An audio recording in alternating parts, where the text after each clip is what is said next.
Peyğəmbər sələvatullah buyurur ki, xoş olsun ixlaslıların halına, xoş olsun Allah üçün çalışanların halına. Onlar bütün fitnə zülmətlərindən uzaqdılar. Kərbəla bizə bu hədisin əyani şəkildə sübutu idi ki, İbn Ziyad lənətullah o boyda fitnə yaratdı. Fitnə qurdu da İbn Ziyad, insanları çaşdırmaq, azdırmaq, imamdan uzaq salmaq üçün. Demək olar ki, hamiyə təsir elədi də İbn Ziyad, hamiyə. Lakin Kərbəlanın o gözəl qəhrəmanlarına təsir eləmədi.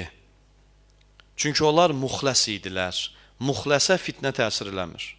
Allah üçün çalışan fitnədə çaşmır. Allah üçün çalışan fitnə zamanı azmır, itmir, başını itirmir. Gözü Allahdadır deyə ayağının altına tikan düz, xalça sər, onun üçün fərqi yoxdur. Ona görə deyirlər ki, ayağın sevənlər bu yola çıxmasınlar. Bu yol olarlıq deyil.